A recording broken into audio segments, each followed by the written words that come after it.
When I arrived at my cousin Jake's place that summer, I told myself it was just a short visit, a break from the noise of my relationship falling apart. Noah and I had been together for 2 years, and lately every conversation ended with silence or sighs. I needed space, maybe even air that didn't taste like old arguments. Jake's house sat at the edge of a quiet lake town, surrounded by pines that whispered whenever the wind moved through them. I thought I'd be alone for the weekend, but Jake grinned when I showed up with my bag. "You'll have company," he said. "My buddy Liam's crashing here too." I remembered Liam vaguely, tall, warm smile, someone who never ran out of things to say. He walked in from the porch carrying 2 mugs of coffee and said, "Ethan, right? Haven't seen you since Jake's graduation." His voice still had that calm drawl that could make bad news sound like a story worth hearing. Dinner that night was loud with laughter and Jake's terrible jokes. But even through the noise, I caught Liam's glances, not bold, just curious, like he was trying to read the spaces between my words. When the storm rolled in later, the house shivered with thunder. Jake tossed me a spare blanket. "Sorry, man. Guest room's got 1 bed. Hope you don't mind sharing." I hesitated for a second, but Liam just smiled. "It's fine, Ethan, I don't snore." Much. That made me laugh, and maybe laughter was the permission I needed. The lights flickered as we settled in. Rain tapped against the windows like impatient fingers. Liam stretched on one side, scrolling through his phone, and I lay facing the ceiling, pretending not to notice how small the bed suddenly felt. After a few minutes, he said quietly, "You and Noah still together?" I swallowed. Sort of. "I guess we're figuring things out." He hummed like he understood too well. "Yeah, figuring things out usually means it's already over, doesn't it?" I turned my head. His eyes caught the light, calm but knowing. "Maybe," I whispered. The silence that followed wasn't awkward. It was heavy, like both of us were remembering people who had once felt close and now didn't. Liam told me about his last breakup. How distance made everything fade until they were strangers who still had each other's phone numbers. He laughed softly after, but it sounded like it hurt. I said, "Funny how you can share everything with someone and still feel alone at night." He looked at me, serious now. "Yeah, loneliness doesn't care if you're in a relationship." Outside, thunder cracked, and the power went out. Darkness swallowed the room except for the gray glow of the storm through the window. I heard him shift beside me, the bedsprings giving a quiet sigh. "Guess we've got no choice but to wait it out," he said. My heart thudded faster than it should have. Maybe it was the dark, maybe the nearness of someone who seemed to understand what I couldn't explain. "Do you ever miss it?" I asked. "What?" "Being wanted," he exhaled slowly. "Every day." For a moment I could feel the warmth of his arm a few inches away, the space between us smaller than it should be. Neither of us moved, but the air changed, dense, expectant. I closed my eyes, trying to calm the pulse in my throat. I told myself this was harmless, that nothing was really happening. Then his voice came again, softer. "You okay?" "Yeah, just thinking about him." I nodded, even though he couldn't see. "About a lot of things." He turned slightly, and the blanket rustled. Our shoulders brushed, light as a breath, but enough to send a ripple through me. I froze, waiting for him to pull away.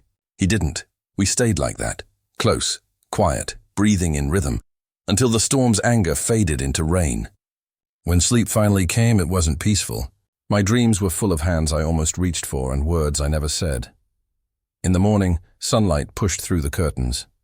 The power was back. Liam was already up, sitting at the edge of the bed tying his shoes. "Morning," he said, smiling. "You survived my snoring." I smiled back, pretending my heartbeat was normal. Downstairs, Jake was making pancakes, humming off-key. Everything looked exactly the same, but something invisible had shifted during the night. A small tilt in gravity that I couldn't undo. As I poured coffee, I caught Liam's reflection in the kitchen window.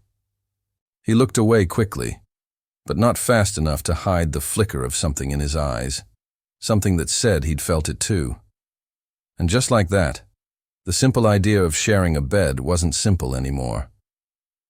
The next morning felt lighter, but only on the surface. Jake was already outside washing his car, whistling off-key like he always did.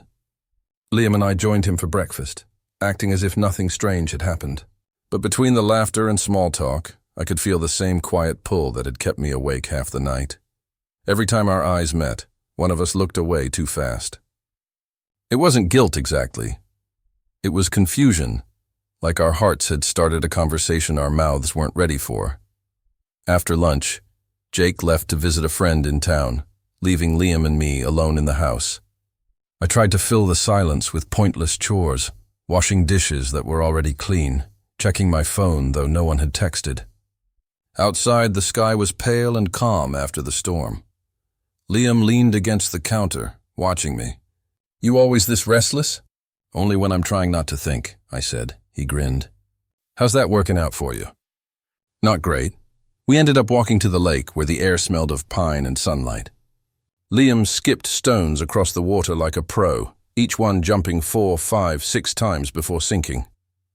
"You ever think about starting over?" he asked suddenly. "Starting over how?" He shrugged. "New city, new people, just letting go of everything that keeps you heavy." I watched the ripples widen across the water.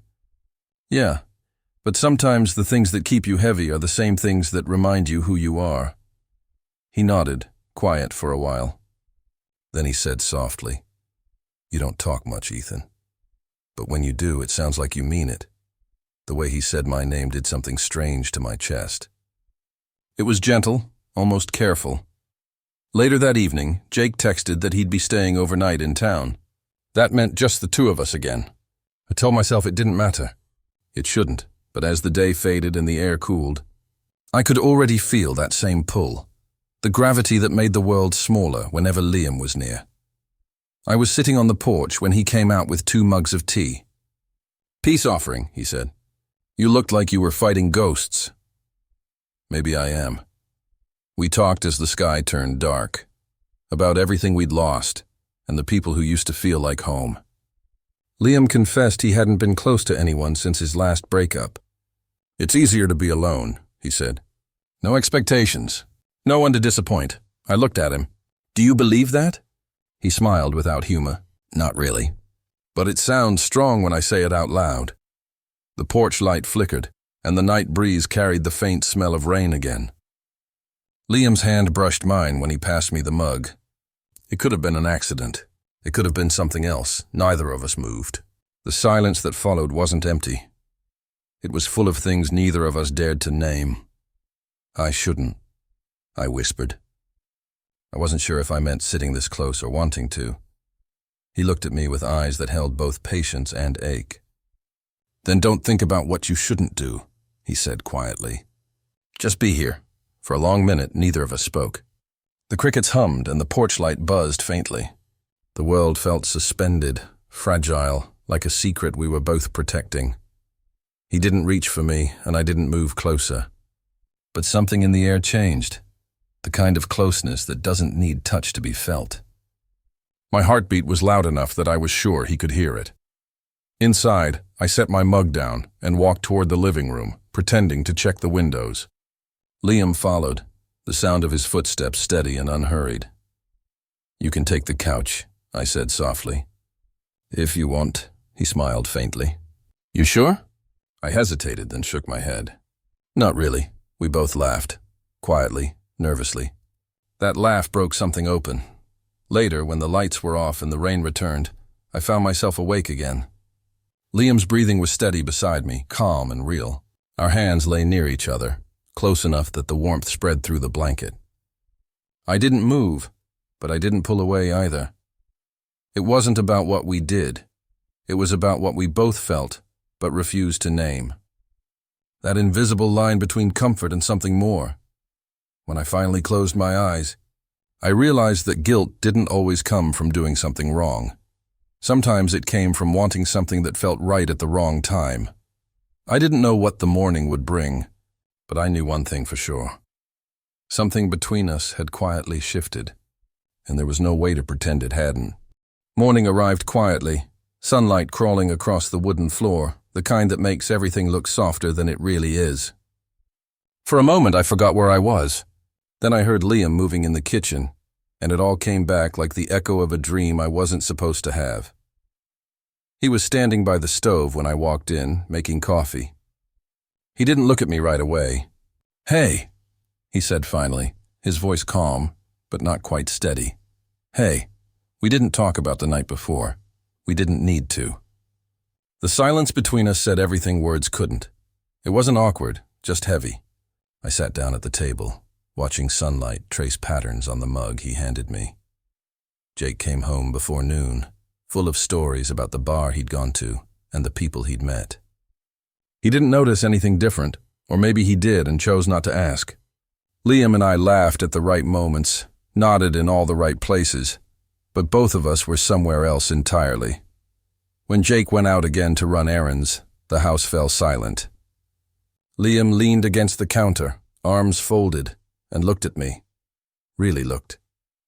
"So what now?" he asked. I wished I had an answer. "I don't know," I said honestly. He nodded slowly. "You still with him? Noah?" I took a deep breath and opened my phone. There was a message from him, one I hadn't read yet. "We need to talk. I think this isn't working anymore." My eyes lingered on it for a long time before I turned the screen off. "I guess not anymore," I whispered. Liam stepped closer but stopped halfway, as if some invisible line held him back. "I didn't want to be the reason," he said quietly. "You're not," I replied. "That was already ending. You just made me realize I couldn't keep pretending." He gave a small smile that didn't reach his eyes. "Still, I don't want to be someone's in-between." I looked at him then, really seeing the quiet weight he carried, the same kind I'd been carrying too. "You're not. You were the calm after my storm." We stood there, both knowing what that meant, that sometimes the right person doesn't arrive to stay, but to remind you that you can feel again. The afternoon passed slowly. Jake's laughter echoed faintly from the yard, but inside, time seemed to stretch thin and fragile. Liam packed his bag that evening. He said he had to head back to the city early. I walked him out to his car. The air was cool, carrying that faint smell of rain that always followed him. He paused by the driver's door. "I'll probably see you around," he said, though we both knew we probably wouldn't. "Yeah," I replied. "Maybe next summer." He smiled, but there was sadness behind it.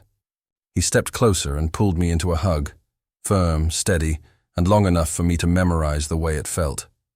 When he pulled away, he looked at me one last time. "You'll be okay, Ethan," he said. "You just have to let things end so better ones can start." Then he got in the car, started the engine, and drove off down the narrow road, disappearing into the trees. I stood there until the sound faded completely. That night, the house felt too quiet. Jake was asleep early, and the rain returned, soft and steady, tapping against the window. I sat by the glass with a notebook open on my lap, writing down what I couldn't say out loud. He wasn't mine. Maybe he never could have been, but for one night, he made me forget what loneliness felt like. The words looked small on the page, but they carried more truth than I'd spoken in months. I closed the notebook and turned off the lamp. The storm outside wasn't angry this time. It was gentle, almost forgiving.